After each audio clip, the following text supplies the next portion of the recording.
अस्सलाम वालेकुम। माजू स्टार के साथ मैं हूँ आपकी होस्ट मरियम अब्दुल कादिर और आज एक बार फिर हमने माजू एक होनहार अलुमनाई का इनवाइट किया है जो इस वक्त फाउंडेशन सिक्योरिटीज प्राइवेट लिमिटेड में एज जनरल मैनेजर हैं। तो आइए बात करते हैं मिस्टर मोहम्मद रमीज से। अस्सलाम वालेकुम सर। जी वालेकुम सलाम। कैसे हैं आप? बिल्कुल ठीक। अच्छा सर, आप हमें अपनी जर्नी के बारे में बताएं, किस तरह आपने अपनी ग्रेजुएशन के बाद अपना करियर आगे परस्यू किया?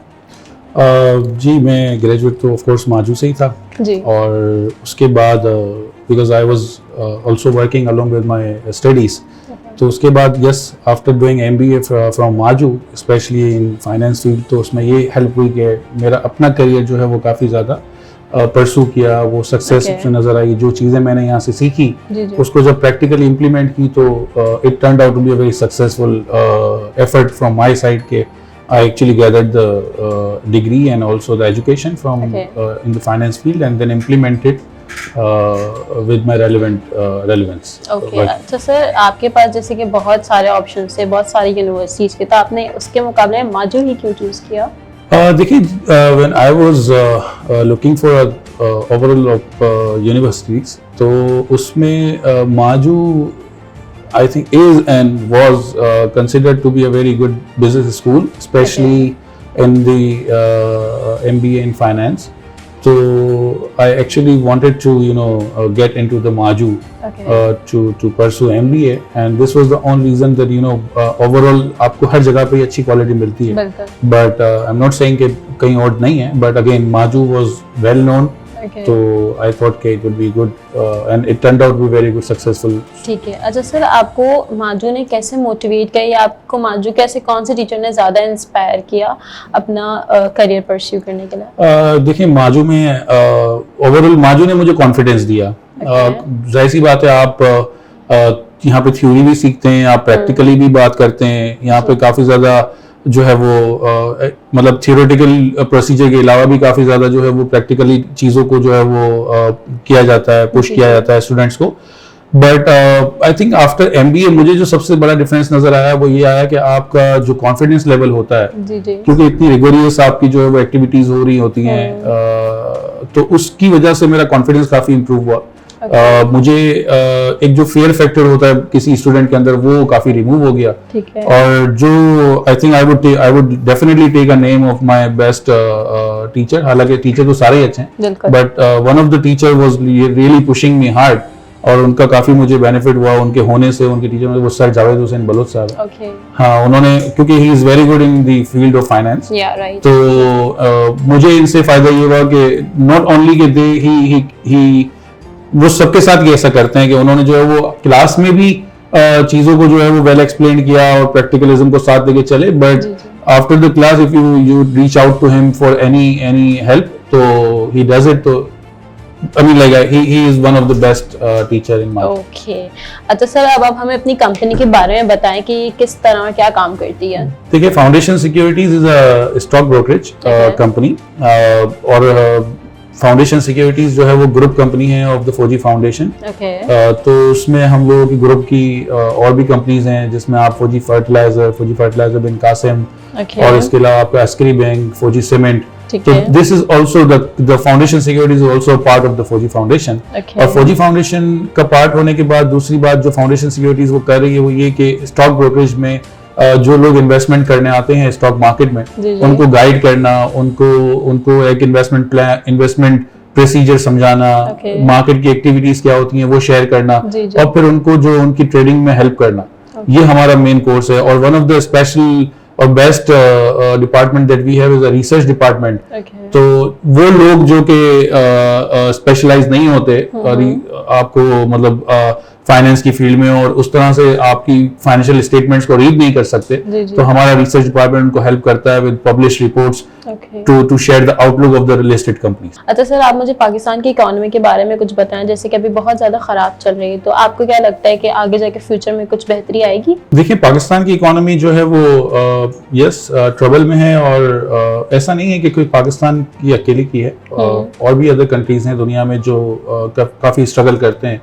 और पाकिस्तान का मुझे ये लगता है कि I think one of the reason कि हम लोग इतनी स्ट्रगल करते हैं वो हमारी शायद मिसमैनेजमेंट है, और एक एक तरीके से कह सकते हैं कि हमारी पॉलिटिकल अनसर्टेनिटी और पॉलिटिकल अनस्टेबल पॉलिटिकल एनवायरनमेंट इतना ज़्यादा रहा है with the history of Pakistan कि उसकी वजह से भी काफ़ी ज़्यादा जो है वो पाकिस्तान को इकोनॉमिक टर्म वुल्नरेबिलिटी का इशू रहता है। But having said that I think of course लोग सीखते हैं और उसके बाद आगे बढ़ते हैं, तो this is a tough time, but मुझे पर्सनली ऐसा लगता है कि yes we will learn from this hard time and आने वाला वक्त जो है वो होपफुली अच्छा होगा। और उसके अंदर मुझे उम्मीदें हैं कि चीज़ें जो है वो ग्रेजुअली बेहतरी की तरफ जाएंगी।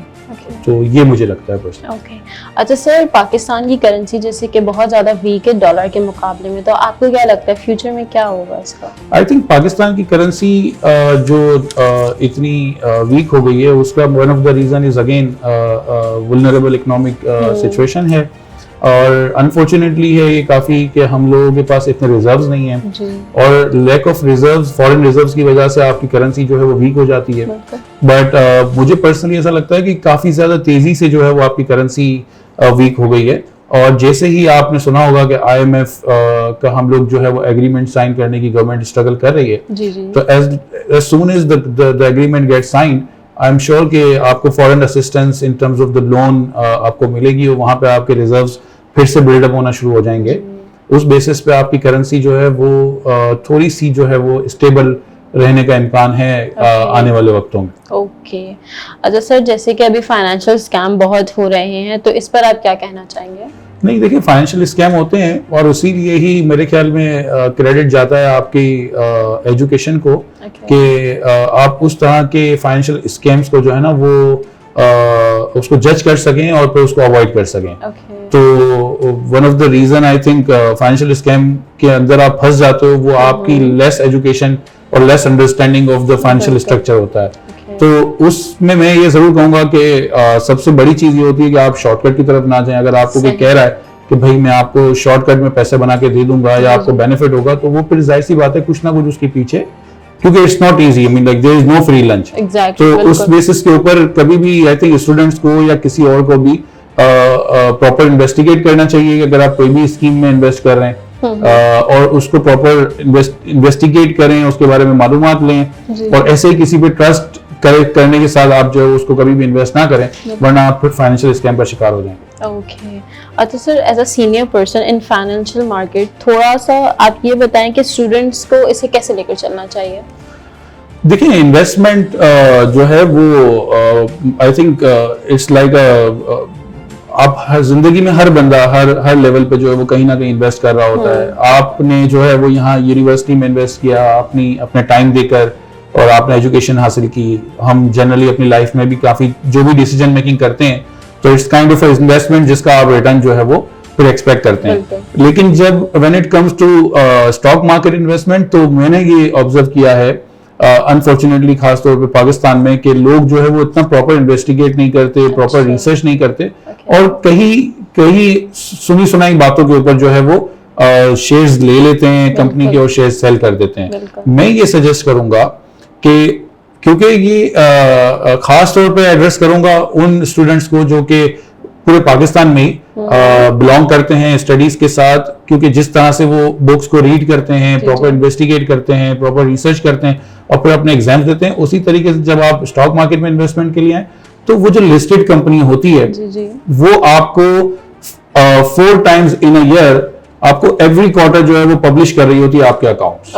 उनके अकाउंट्स जब पब्लिश होते हैं तो ये आपकी जिम्मेदारी है एज अ इन्वेस्टर कि आप उनको जाके थोरोली रिसर्च करें, उसके बारे में पढ़ें। अगर आपको थोरोली रिसर्च करना नहीं आता, अगर आपका फाइनेंस का बैकग्राउंड नहीं है, आप इंजीनियर हैं या आप मैनेजमेंट से रिलेट करते हैं या आप ह्यूमन रिसोर्स से रिलेट करते हैं या आप कोई किसी साइंस से रिलेट करते हैं, तो आप फिर उन लोगों के पास जाएं। जैसे मैंने आपको पहले हाईलाइट किया कि हमारी कंपनी रिसर्च करती है और कंपनीज के बारे में बताती है, तो आप उन प्रोफेशनल लोगों के साथ ताल्लुक कायम करें जो कि आपको गाइड कर सके कि कौन सी कंपनीज जो है वो अच्छी हैं और उनमें अच्छा पोटेंशियल है ग्रो करने का, और कौन सी कंपनीज जो है वो आगे जाके स्ट्रगल करेंगे। और ये प्रॉपर तरीका होता है स्टॉक मार्केट में इन्वेस्टमेंट करने का, रादर देन सुनी सुनाई बातों पे शेयर्स ले लेना और फिर जब नुकसान हो तो फिर जो है वो आप जो है वो फिर मार्केट को और मार्केट पार्टिसिपेंट्स को जो है वो गलत कहें, इससे पहले आप प्रॉपर खुद स्टडी करें। ओके अच्छा सर, जैसे अभी इन्वेस्टमेंट की बात हुई तो लेडीज जो मोस्टली होती हैं वो गोल्ड में इन्वेस्ट करती हैं, गोल्ड लेके रख लेती हैं,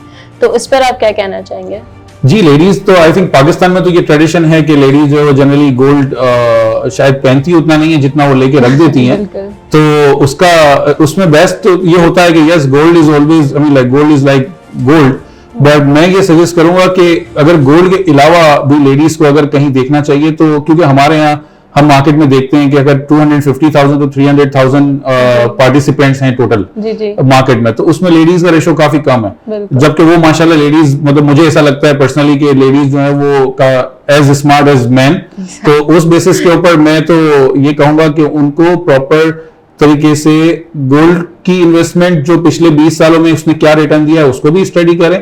कि आपको अगर आप 20 साल पहले किसी कंपनी के शेयर्स ले लेते हैं या आप किसी कंपनी के साथ इन्वेस्टमेंट करते तो आपको कितना रिटर्न मिलता वर्सेस आपने गोल्ड ले लिया तो आपको कितना रिटर्न मिला है, रिटर्न मींस के प्रॉफिट कितना मिला है। तो लेडीज के लिए तो मैं ये कहूंगा कि आप लोग माशाल्लाह शार्प होते हैं और तेज भी होती हैं, तो आप लोगों को चाहिए कि वो आप इन्वेस्टमेंट करें और गोल्ड के अलावा एवेन्यूज देखें। आप रियल एस्टेट में जाएं, रियल एस्टेट के अलावा अगर आपको एक्टिवली अगर एक अच्छे बिजनेस को अंडरस्टैंड करना है and you want to use your mind towards the business side, तो आई थिंक लिस्टेड कंपनीज जितनी है उनको स्टडी करें और उसमें जो है वो आप थोड़ा सा मतलब यानी कि अपना इंटरेस्ट दिखाएं।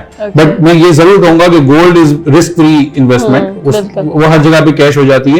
ये जो इक्विटी इन्वेस्टमेंट होती है, ये जो शेयर्स की इन्वेस्टमेंट होती है, ये रिस्की होती है, तो उस रिस्क के फैक्टर को ध्यान में रखते हुए लेकिन करना जरूर चाहिए। और मुझे लगता है कि इसमें जो आपकी वुमेन पार्टिसिपेशन है उसको जरूर इंक्रीज होना चाहिए। ओके अच्छा सर, इन द एंड आप हमारे स्टूडेंट्स को क्या एडवाइस करेंगे to be successful in professional life? Honesty के साथ आप जो भी काम करते हैं उसमें आपको गॉड जो है वो रिटर्न देता है। अब डिपेंड करता है आपकी अपनी एफर्ट्स के ऊपर, आपकी अपनी इंटेंशन के ऊपर कि आप किस तरीके से अपने करियर को परस्यू करते हैं। एजुकेशन की जहां तक बात है, आपने एजुकेशन हासिल कर ली, उसमें आप बहुत सारे देयर आर मेनी वेज कि you can clear your exam and may be you may get a lower grade और हायर ग्रेड। मैं ये सजेस्ट करूंगा कि ग्रेडिंग के ऊपर या आपकी जीपी के ऊपर इतना ज्यादा जो है वो फोकस नहीं होना चाहिए। I think one should be focusing on कि what we have actually learned and how we are going to implement that into the market, whatever field you are in. और उसमें फिर फौरन से जो है ना वो ये नहीं सोचना चाहिए कि रिजल्ट ओरिएंटेड कि मुझे सैलरी कितनी मिलेगी या मुझे उसके बेनिफिट्स क्या मिलेंगे। आई थिंक एफर्ट्स करनी चाहिए, काम को प्रॉपर्ली सीखना चाहिए उसमें, और फिर उसके बाद जो है वो कुछ दुआएं भी करनी चाहिए कि आपका लक अच्छा हो। तो मैं ये सजेस्ट करूंगा कि मेहनत करें और इंटेंशन अच्छी रखें तो डेफिनेटली फिर the world is open for you. अच्छा सर, आपने काफी टाइम बाद माजू विजिट किया है और इसमें बहुत सारे चेंजेस भी आपको नजर आएंगे, तो आपको कैसा लगा विजिट करके? जी मुझे बहुत अच्छा लगा। आई थिंक काफी ज्यादा इम्प्रूव हो गया है और काफी ब्रिलियंट स्टूडेंट्स नजर आ रहे हैं और of course one of you. तो ये है कि अच्छा फील होता है जब आप अलमनाई को बुलाते हैं और उनको उनकी एक एसोसिएशन आपकी यूनिवर्सिटी के साथ रहती है। तो आई फील सो हैप्पी कि आप लोगों ने मुझे इनवाइट किया और इतना जो है वो प्रोटोकॉल भी दिया। Thank you so much for that. और yes it's an amazing place to be here. Thank you so much sir, आपने अपना कीमती वक्त हमारे लिए निकाला और हमें इतनी अच्छी advice the and I hope students को भी बहुत हेल्प मिली होगी। Thank you so much for coming. तो इसी के साथ हमारा आज का एपिसोड हम यहीं पर इख्तिताम करेंगे। अगले एपिसोड में एक नए मौजूद स्टार के साथ मिलते हैं, तब तक के लिए अल्लाह हाफ़िज़।